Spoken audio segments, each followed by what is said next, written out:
There are moments in life when the silence speaks louder than words. When I first walked through the remains of our barn, splintered beams, crushed shingles, the faint smell of old hay turned to dust, I didn't scream. I didn't shout or curse the name I wanted to tear from the earth. I just stood there, hands in my jacket pockets, listening to the wind crawl through the gaps in what used to be our family's legacy. That barn was more than just wood and nails. My father built it the year I was born.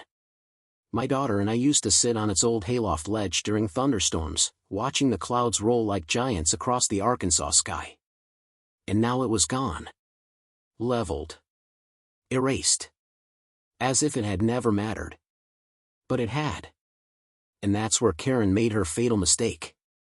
She thought she was above consequence. After all, she had the smile, the real estate empire, the keys to the condo association, and a resort wrapped around a dam she never controlled, because the water rights had always belonged to our family. She just forgot to ask who held the valve. My name's Daniel McAllister. Most folks around here remember me as the guy who used to run the kayak tours at Clearwater Falls. Fewer know me as the man who rebuilt the dam turbines after the flood of '09. Fewer still realize I'm the one holding the deed that grants operational control over the entire flow of water that powers Karen Whitmore's multimillion-dollar resort. I never flaunted it. Never needed to. We lived quiet lives, my daughter and I, in the cabin by the West Ridge. Until everything started to unravel. The day they demolished the barn, I was 3 floors up in a fluorescent hospital hallway, watching my daughter's blood drip into a machine. Chemotherapy, round 3. Her fingers were cold. She slept more than she talked now. She hadn't asked about the barn in weeks. Maybe part of her knew it was coming. I got the call at 3:17 p.m. Mr. McAllister, the voice on the other end said. You should get home. Something's happening. When I pulled into the gravel road that winds past the old sycamores, I saw the bulldozers already loading the last haul.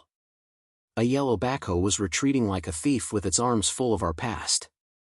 And standing at the edge of the clearing, dressed in crisp white tennis shoes and a collared pink polo, was Karen. She didn't look surprised to see me. Just annoyed that I'd arrived before they finished. Daniel, she said, waving like we were neighbors at a picnic. You really should have checked your mail. I left a notice 2 weeks ago. You mean the one folded inside the gardening magazine? I asked, my voice as even as the sky before a tornado. She shrugged. We had to remove the structure. It was in violation of code. There hasn't been a code enforcement here in 12 years, I said. That barn was standing before your condos were even built. Her smile turned sharp. And now it's not. Let's call it progress. The audacity didn't sting. Not then. It was something deeper, something colder, that crawled beneath my skin. I didn't reply. I just looked at the slope of land where our family's horses once grazed, and then at the distant glimmer of water that marked the edge of the dam. Karen followed my gaze. Don't worry, the resort's running beautifully. We just added a new spa extension last month. Water pressure's phenomenal. I nodded. Then I walked back to my truck and opened the glove box. Inside was a small, time-worn document, laminated to preserve it from years of moisture. The original control charter for the Clearwater Falls Dam, signed in 1946, and updated by my father in '89. Karen had forgotten who owned the heartbeat of her empire. And now, with my daughter fighting for her life and nothing left to lose, it was time she remembered. The thing about legacy, real legacy, is that it doesn't always scream. Sometimes it waits. Quiet. Steady. Just like a dam holds water. That night, after the demolition, I didn't sleep. I sat in my daughter's room, next to the hospital bed we had installed in what used to be her painting studio. The 4-bed dripped in rhythm with the clock on the wall. Her hair was gone. Her skin, pale. But her grip on my hand, when she stirred, was still the strongest thing I knew. Daddy, she whispered, barely audible. I leaned in. I'm here, pumpkin. Her lips curled slightly. You come back from war? It hit me like a freight train. That was how she used to ask if I'd finished long shifts during storm prep season. Back when I managed the turbines. Back when our world was still whole. Yeah, I said, brushing a wisp of invisible hair from her forehead. I'm back. She drifted off again. And I made a promise, right then, silently and to myself, I would make Karen Whitmore remember. Not just who I was, but what I could do.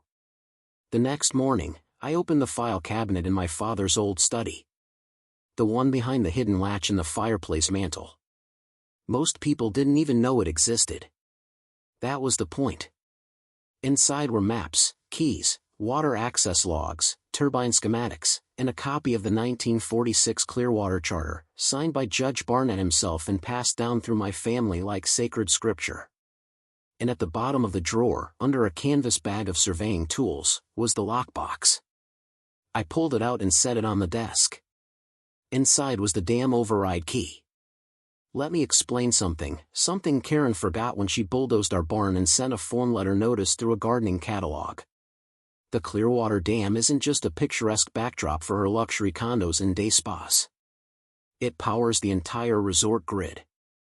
The filtration systems. The hillside elevators. The geothermal heat pumps. All of it. But there's a catch. The resort doesn't own the dam. They lease flow access through a contract drawn up 30 years ago between my father and the original condo developer. And that contract had a clause, something Karen never read because she assumed old men like me didn't understand legalese. That clause gave operational control of the emergency floodgates to the landholder at the North Valve Station, the McAllister Tract. My tract. I drove out to the station that afternoon. It was a rust-covered box of concrete and forgotten bureaucracy, but the lock still clicked open like a memory. I stepped inside, flipped the master switch, and brought the monitors to life. Pressure stable. Power output nominal. Reservoir at 78% capacity. I didn't touch anything. Not yet. Instead, I logged the inspection, uploaded photos of the damaged barn area from my drone, and emailed everything, every single thing, to the Arkansas Energy and Water Compliance Office. The subject line, Emergency Flow Control Inquiry, Violation of Historic Charter Protocol. Karen may have had bulldozers and cocktail parties. But I had law. Land. And leverage. By sunset, a state compliance officer named Jonah Baxter was calling my landline. Mr. McAllister, he asked. Is it true you still retain emergency override authority over Clearwater Dam? I could hear typing in the background. Affirmative, I said. I've just submitted visual evidence of encroachment and possible structural endangerment on the western embankment. A pause.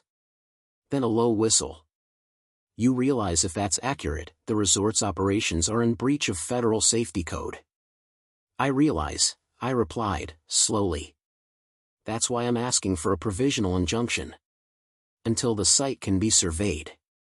Jonah didn't ask why now. Or what happened.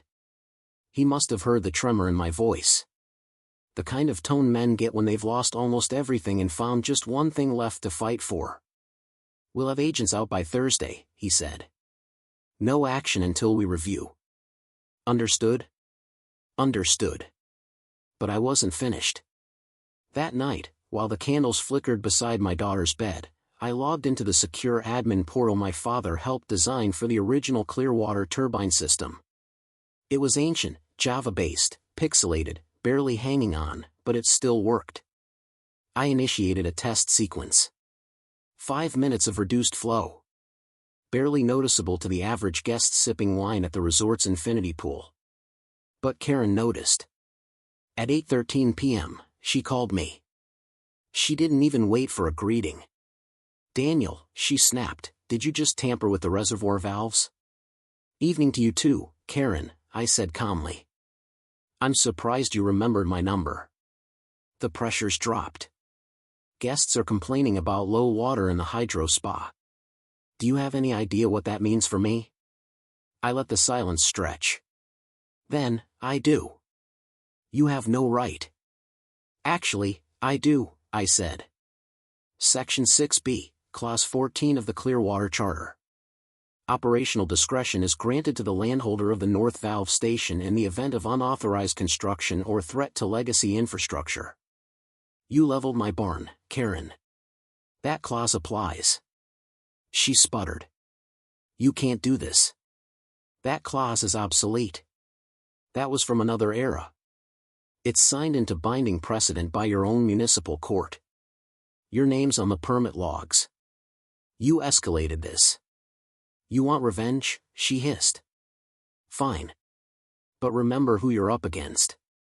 No, I said. You're the one who forgot who you're up against.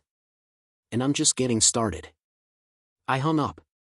My fingers trembled, but not from fear. From clarity. She thought she could burn down a man's past and still bathe in the water that ran through his family's hands for generations. But now the current had shifted. And Karen Whitmore was about to learn that you don't pick a fight with someone who has nothing left to lose. Especially when he controls the floodgate. The next day, the sky over Clearwater hung low and gray, the kind of color that warns you something's coming, even if the weather app says otherwise. Karen must have felt it too. Or maybe it was the email she got at 6:47 a.m., the one I sent, CCING, the Arkansas Historic Preservation Office, the State Utility Board, and half the county's press contacts. Subject line: Violation of Clearwater Legacy Charter, ongoing dam endangerment. Attached were aerial photos of the demolition site. Legal citations. The scanned original charter, with my grandfather's bold signature anchoring the bottom corner like a threat. By 9 a.m., Karen was scrambling. I watched her from the bluff. She arrived in her white Range Rover, heels clicking on gravel, barking orders at a maintenance crew. A photographer trailed behind her, clearly summoned to document some kind of impromptu PR stunt, probably a cleanup photo op, maybe a tree planting. She didn't look up at the dam. Not once. The water that fed her resort trickled through with perfect obedience. But only because I let it. And that, right there, was the difference between power and control. Karen had power. Social media reach. Resort branding. Friends in the Chamber of Commerce. But I had control. Literal, mechanical control. Of every drop. And it was driving her mad. At 11:15 a.m., my phone buzzed again. Not a call. A private message. Anonymous account. She's planning something. Watch the turbines. Someone's been asking how to access the south valve. I froze. South valve. No one touched the south valve. That line fed the emergency bypass, meant for overflow only. If someone reversed the sequence on that line, it could surge pressure back into the intake loop and fry the turbine cores. It could destroy everything. Hers and mine. I bolted from the porch, keys already in hand. It was a 20-minute ATV ride to the turbine shed, down the back switchbacks and past the oak tree lane that still bore the scars from the '09 flood. My boots hit the gravel hard as I jumped off, sprinting to the maintenance door and typing in the override code. Inside, the hum was wrong. Not louder, just off. Like a warning whispered through a machine. I flicked the emergency light. Sure enough, the south valve security latch had been tampered with. Not fully removed, but pried at. Scratched like someone tried a bolt cutter then gave up halfway through. And tucked behind the pipe housing was a brochure. From the resort. I scanned the front, Elevated Tranquility, the spa at Clearwater Falls. Inside, circled in pen, were the words, reservoir spring flow must be constant. Schedule dependent. And on the back, in tiny font, a handwritten note, ask Tom about turbine maintenance access. Tom. Her new grounds manager.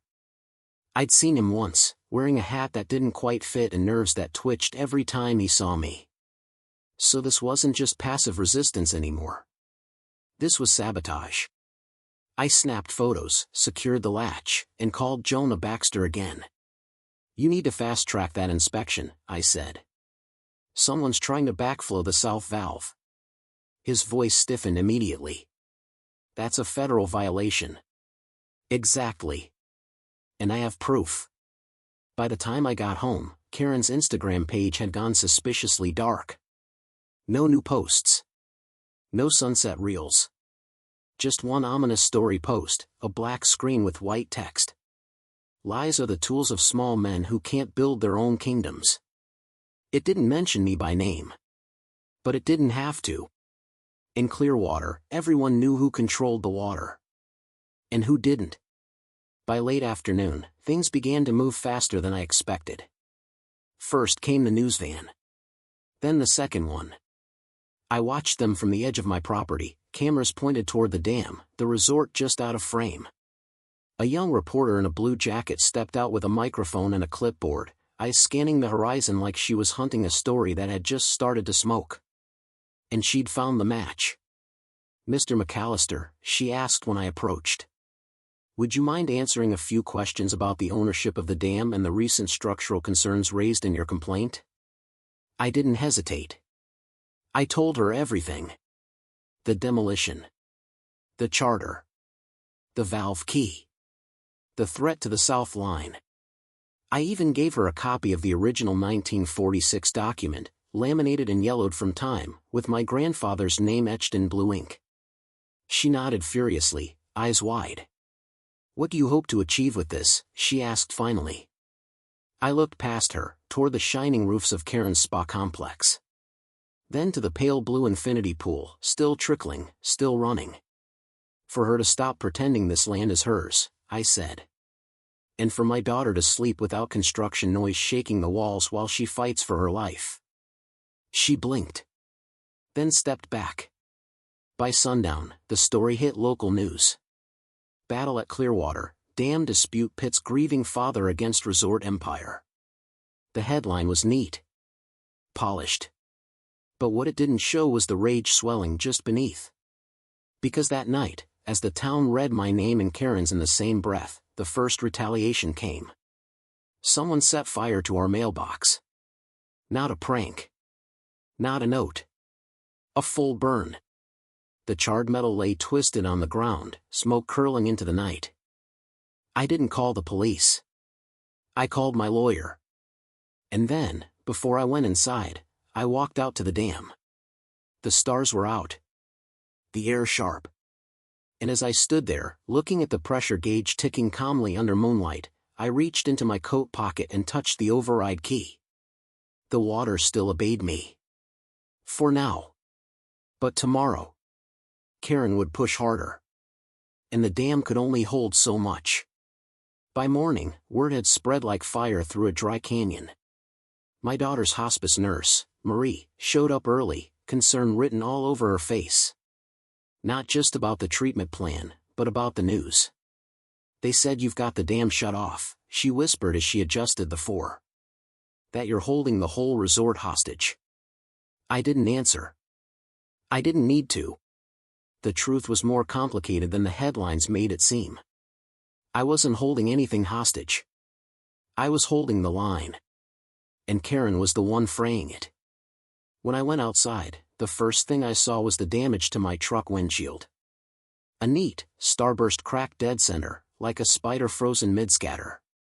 Someone had thrown a rock with deliberate, practiced aim. Probably during the night. Probably after reading the article. On the ground nearby, a golf ball. From Clearwater's signature course. The implication was clear. But so was my resolve. I spent the next hour scanning the property for more signs. A second camera I'd mounted near the south fence line had been ripped off. Wires dangled. Someone was probing. Testing my limits. And they weren't acting alone. Back in the house, I logged into my drone software and queued up the flight logs. At 3:12 a.m., the drone captured footage of a white van parked on the maintenance road just past Karen's side gate. Two figures emerged. One held a clipboard. The other held a small device, possibly a scanner, possibly something worse.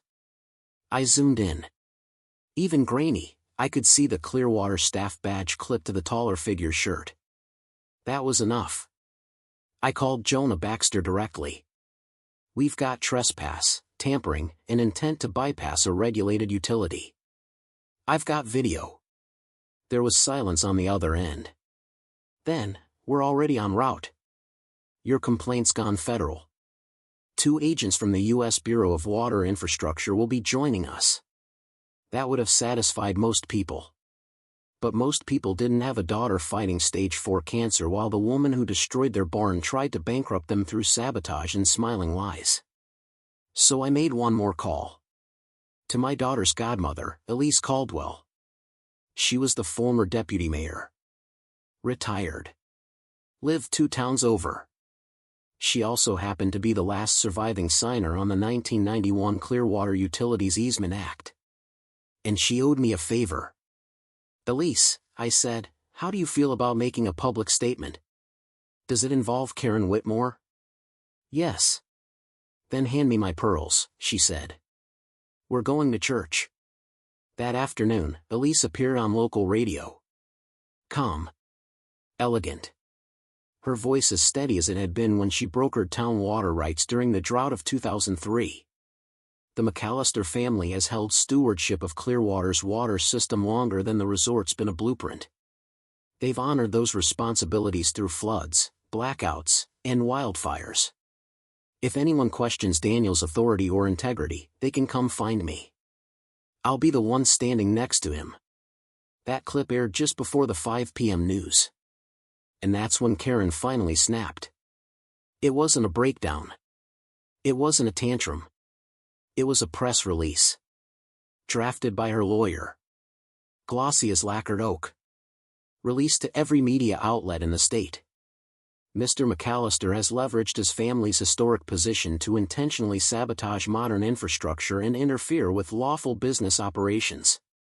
Clearwater Resorts intends to pursue full legal action. She was calling me a saboteur. Painting herself as the victim. And the timing was no coincidence. Jonah and the federal agents were scheduled to arrive at 9 a.m. the next day. She wanted to discredit me first. But she didn't realize what else the drone had captured. At 3:19 a.m., after the 2 Clearwater employees left, another figure appeared near the turbine shed. Not one of them. Someone else. The footage showed him entering the brush line, crouching low, and using a crowbar to pry open the side panel of the intake gauge. And then, he planted something. Small. Rectangular. Wrapped in black tape. A device. When I saw it, I stopped breathing. There were only 2 reasons to tape something that carefully to the base of a water intake. One was to measure. The other was to destroy. I hit record on the footage. Uploaded it to a secure drive. And then I called the sheriff's office. This wasn't just a property dispute anymore. It was sabotage. Possibly domestic terror. They arrived within the hour, just as the sun was sliding behind the ridge. 3 cruisers. Lights off. Quiet boots on gravel. Deputy Harlan examined the screen and nodded. That's a charge case, he said. I've seen it before. Looks like a timed ignition. Probably not big enough to damage the dam. But big enough to cause panic. Bad headlines. Or just enough to blow out the turbines and force a shutdown, I said.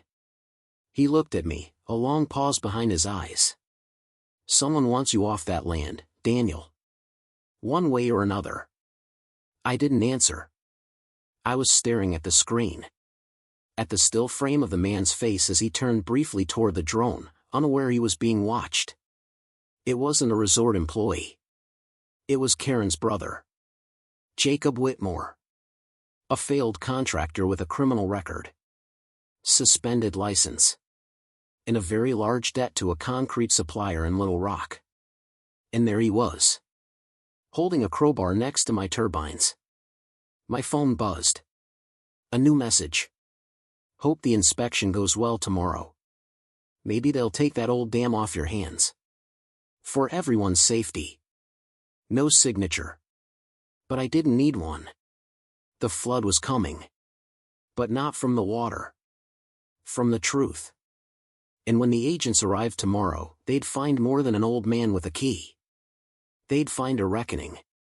At exactly 9:01 a.m., the white SUV pulled up the gravel path beside the dam. I was already there, standing by the intake shed, dressed in the same denim jacket I wore the night my daughter was born, frayed at the collar, stitched at the elbow.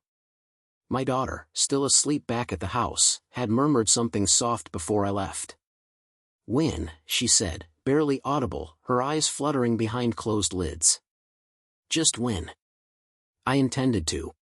From the vehicle stepped two men and a woman, all in dark jackets with federal credentials clipped to their belts. Jonah Baxter followed a few steps behind, tablet in hand, nodding in greeting. The taller agent, Rodriguez, I would later learn, shook my hand firmly. "Mr. McAllister," he said. "We've reviewed the documentation you submitted. We'll need access to the intake station and turbine controls." "You'll have it," I said, unlocking the reinforced hatch and motioning them inside. They weren't impressed by the age of the system, or the fact that everything still ran on analog dials and handwritten logs. But they were attentive. They took photos. Measured pressures. Confirmed ownership documents. Checked the override key's serial number against the state's registry. Then I showed them the drone footage. When the video played, the silence was absolute. You could hear the wind outside. The birds. Even the soft hum of the transformer by the west valve. But inside that control shed, it was all stillness. Agent Rodriguez rewound the footage twice. Then he turned to Jonah. "Confirm identity?" Jonah nodded. "Jacob Whitmore. Brother to Karen Whitmore. No business license. Prior convictions." The other agent, a quiet woman named Delaney, spoke next. "That's a felony if confirmed. Attempted sabotage of a regulated public utility." "And it was set to detonate?" Rodriguez asked me. I tapped the screen. "Right here. At the base of the turbine control box. Could have taken out the bypass pump. Forced a shutoff." Rodriguez turned to Jonah. "Secure the site. Get a bomb unit. And inform local PD that we'll be issuing a federal cease and desist." Jonah's voice was low, but clear. "Copy that." It was done. Or so I thought. But Karen hadn't made her final move yet. Not until the black Mercedes rolled in from the resort side, tires crunching with righteous fury. She stepped out dressed like she was hosting a ribbon cutting, pearls, heels, a cream blazer that didn't belong anywhere near mud. Her smile was tight, her steps precise. "Gentlemen," she said, marching toward us. "I'd like to speak with the lead agent in charge." Rodriguez didn't flinch. "That would be me." "And you are?" "Karen Whitmore. President of Clearwater Resort Holdings. We own the surrounding development and infrastructure. I've received word that someone is interfering with operations here. I demand an immediate investigation into this man's activities." She pointed at me like I was vermin in her garden. Rodriguez raised an eyebrow. "Ms. Whitmore, you're under investigation." Her hand froze mid-air. "For what?" she asked, still clutching the shred of control she thought she had. "Tampering with a federally monitored utility. Your brother was caught on surveillance attempting to plant a timed device at the intake valve." What?" She blinked. "That's absurd. My brother, he doesn't even." "Save it for your attorney," Delaney cut in. "We have time-stamped footage. And a history of complaints, permits, and structural violations. You're finished here." Karen's facade began to crack, like a pane of frosted glass under too much pressure. "You can't just walk in here and take control." "Yes," I said, stepping forward, "they can. And I can revoke access to your spa, your pump system, and your power feed. Effective immediately." She turned to me, desperation sharpening her voice. "Daniel, listen. I didn't know Jacob was going to do anything. He's been unstable. I tried to keep him out of this. You bulldozed my barn. That wasn't personal. My daughter's bedroom shakes every morning from your new construction. You call that not personal? Her voice broke. Daniel, please. The resort is everything. My legacy, my entire future. No, I said, voice even. It's my legacy. You built your empire on a foundation someone else poured. And now the floodwaters are rising. Rodriguez stepped between us. We'll be freezing resort water access pending investigation. A state judge will issue a formal hearing date. Until then, you're ordered to vacate all adjacent utility structures. Effective immediately. Karen's expression curdled. This is a mistake. I'll sue. I'll go to the press. You already did, I said. And you lied. In writing. I handed Agent Delaney the laminated charter. The Clearwater Dam is under McAllister's stewardship. That includes all operational control, emergency override, and mechanical maintenance. She's violated all three. Delaney scanned the document. It holds, she said. Full jurisdiction. Karen stood there, framed by the soft echo of water running beneath the grates. Her blazer dusted with flecks of concrete from her failed PR stunt. Her world shrinking by the second. And then, for just a moment, she looked human. Not the tyrant. Not the queen. Just a woman who realized she'd burned the bridge while still standing on it. But I didn't gloat. I turned and walked back to my truck. As I climbed in, Jonah caught up. What now? He asked. I looked at the dam. Still steady. Still holding. Now, I said, I go tell my daughter that we won. It was a week later when I returned to the bluff where the barn once stood. The grass was already beginning to grow back, tender green shoots threading through broken earth. Beside me, my daughter sat in a wheelchair, wrapped in a flannel blanket, her frail fingers curled around a thermos of broth. Her voice had grown softer lately, but her mind remained sharp. So, she said, smiling faintly. Did we sink the queen? I chuckled. Let's just say her throne's been repossessed. Karen Whitmore had gone silent. After the footage aired, nationally, thanks to a viral tweet by the young reporter, her investors began to flee. A formal investigation was opened into the finances behind her spa expansion. The charge against her brother Jacob, conspiracy to commit sabotage. Bond denied. The resort? Still standing. But no longer operating. The pumps had gone quiet. The lights dimmed. The guests trickled away like mist off the water. And the town changed. For the first time in years, people started talking openly about the HOA's overreach. About bulldozers that came without warning. Fines levied in shadows. Handshakes made behind closed doors. It wasn't just my barn that fell. It was an illusion. Of power. Of permanence. Karen's last move came in the form of a letter, handwritten, shaky. Daniel. I made choices out of fear. Out of desperation. I forgot the difference between control and respect. You reminded me. If there's anything left to save, I won't stand in the way. KW. I never wrote back. Some things don't need words. Instead, I took the settlement.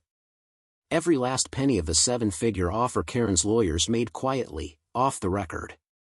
To resolve pending litigation, they said. But we both knew what it was. An admission. The money didn't go to me. It went to the pediatric oncology unit at the county hospital. A new wing. A research grant. And a small engraved plaque in the hallway that read. In honor of resilience. For those who hold the line when it matters most. As for the dam, I relinquished daily control. Jonah helped transition operations to a local conservation trust, per my family's wishes. But I retained veto power. Emergency override. Not because I needed it. Because legacy isn't something you surrender. It's something you pass on. I stood on that bluff with my daughter, her hand now resting on mine. I'm tired, she said quietly. Then let's go home. I wheeled her back slowly, the wind rustling through the trees. The path was long, but the sun was warm, and for the first time in months, I felt like the ground beneath us had stopped shifting. At the cabin, the air smelled of soup and fresh pine. Marie had lit the fireplace. A soft hum filled the room as I tucked the blanket tighter around my daughter's legs and kissed her forehead. She smiled. You held the dam, Daddy. I nodded, my throat tight. No, I said finally. We did. And outside, beyond the porch, the water kept flowing, steady, faithful, alive. Because water remembers. It remembers the barns and the floodgates and the families that fought for something more than money or control. It remembers who protected it. And who tried to take what wasn't theirs. And it remembers the man who stood his ground, and changed everything.